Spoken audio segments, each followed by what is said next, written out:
Let's solve the problems of the world with Gemma Tognini here on the desk from GT Communications. Caroline D'Russo joining us from Perth. Good to have you both on board. Help me out here, Caroline. We know pollies, especially the Prime Minister's, got to jet around this country. But turning up at the lovely little town of Scone in the Hunter Valley with 2 taxpayer-funded VIP jets just shows these people are completely out of touch, surely.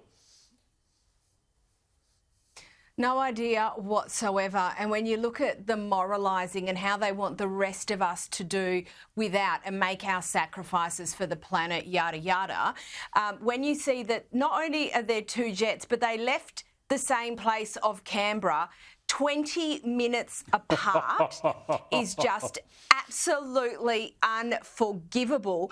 And Chris Bowen trying to say, oh, you know, there's lots of people who had to go and the Prime Minister and staff and security, like, cut us all a break, OK?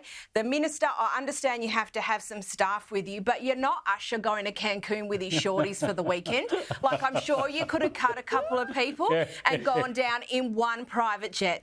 I just find it absolutely inexplicable. Complete indulgence. Neither of them had to be there, but the PM could have done it on his own. It's just indulgence on indulgence. I want to build on that stunning narrative. Thanks for the visual, Caro. I was thinking more Bono and his entourage, but I'm a bit older than you. As you know, I am Australia's least enthusiastic EV owner, and I just thought that I would duck up to the Macquarie Park Supercharger Centre, which is close to here, to get a bit of juice in the tank. How'd you go? For the week. Well, as it turns out, all of the 10 bays were occupied, and there was a line of 4 cars waiting before I even got there. So I sort of kept going, as you might imagine. And this is the solution. This government would have us all believe is just easy, cheap, accessible. It is literally the green dream, but it's a nightmare.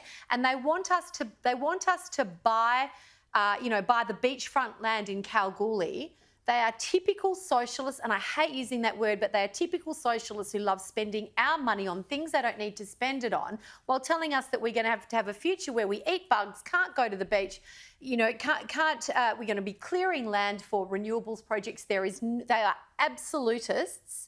This party, it's no surprise they're tanking in the polls, because Middle Australia looks at them and goes, stop lying to me. Absolutely. Absolute lies. One rule for them, another rule for the rest of us. One for them. Unbelievable. Now, cost of living, private health insurance premiums going up this week, 3 to 4%. I got to say, maybe not as big a hit as a lot of people feared, but it's still a big blow, Gemma. And the other thing is, the trouble is more people will drop out, and that puts the pressure on the system. Look, with my late father, I had, unfortunately, a lot of experience in the public health system. And I have to say, for all its faults and imperfections, Australia has a Rolls-Royce health system by global standards, and they treated my father very well. And I should say, in the context of that, he also had private cover. In the end, his multiple comorbidities meant that he was best placed in the public sector. Having said that, the cost became an impost to my parents. I have private health cover. I also pay the Medicare levy, as you say. What happens when people like me or you or whoever go, you know what, balance of averages, this is the 3 or 4% hit I can't take. And that load, as you say, goes to the public health system. Our public health system deserves more attention than it gets. But as you know, in policy land, it's the bucket with the hole at the bottom. The thing is, it's similar to education, in my view, Caro, and that is that you need a robust private system in health and education in this country. Otherwise, the load on the public system is going to be too much. So you've got to make them affordable. You do need to make it affordable, and you also, the whole idea of having your private health insurance is also to give choice and to help people where they need something in particular. And I suppose the education example, and as someone who did it, was all the private schools here in Perth that have boarding facilities. Well, I grew up in the country. There was no high school where I came from. So to be able to go to boarding school, we had to use a private school. And it's not dissimilar in relation to health matters, but to the extent that people can can afford it or can make do, they will. The problem that we have now, Chris, is there are so many things that are biting on the family budget. If it's not the mortgage, it's the cost of groceries and even the cost of other insurances. And Chris, a great example, I receive a certain insurance premium of mine very, very early on in the year. And over the Christmas break, I was doing some filing.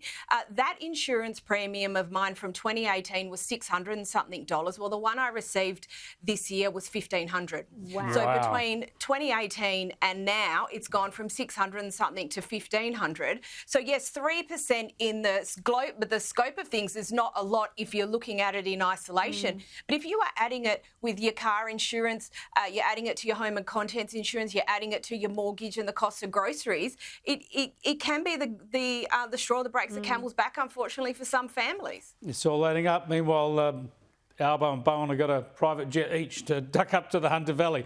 Now, I want to get on to a really difficult issue where I know you'll have very strong views, Gemma, and that is the brumbies, the feral brumbies in the Kosciuszko National Park in the highlands of Australia. We've all seen The Man from Snowy River, the film, we know the poem, but there's an environmental challenge here. But there's a lot of protests against the culling of these animals. Now, I'm kind of conflicted because I think if you're going to have a wilderness area, you have to get feral animals out of there, whether it's goats or donkeys or dogs or cats. But the idea of killing horses, understandably, really Look, it is riles that, the people. and it's also not just that, it's how they're doing it and what hasn't been widely broadcast because it's so distressing. And I have seen some of these images through groups of friends who I ride with in that area.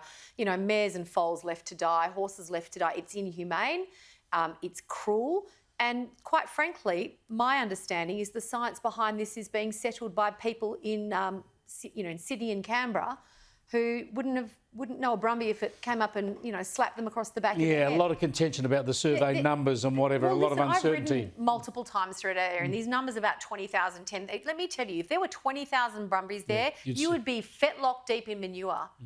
And we rode, and I've ridden 5 days camping. I may not look like a woman who camps, but believe me, I actually sleep in Caroline's swag. It's still in my lounge room, true story. But She does. It's you the see truth. the same mob of horses over and over again. So I'm not saying there's not a problem.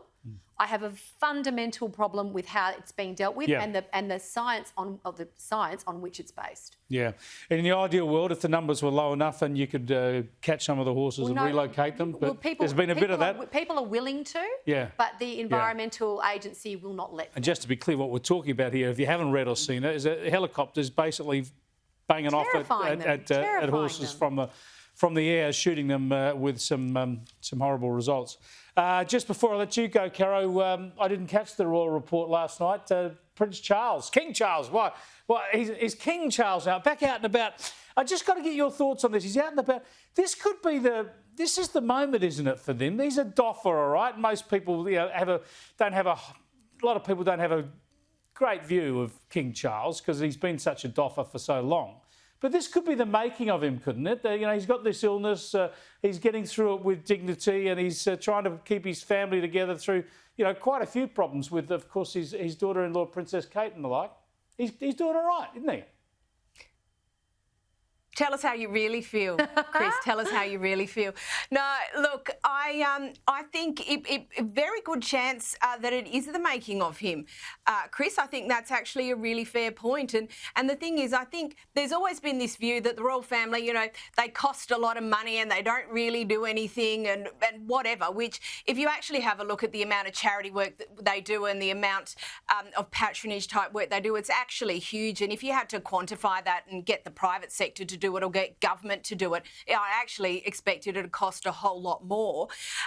But he's been very anxious to get to work. And as you know, I interviewed his nephew, Peter Phillips, about 10 days ago. And he said, look, the king is frustrated to get back to work. He wants to get back into it.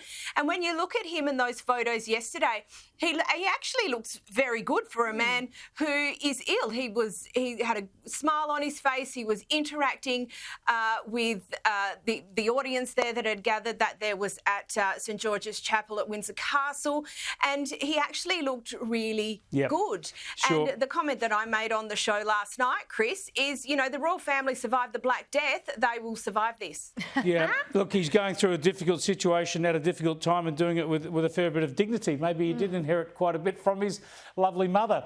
That's all the time we've got for you. Thanks for joining us, Gemma and Caro. Catch up with you next week.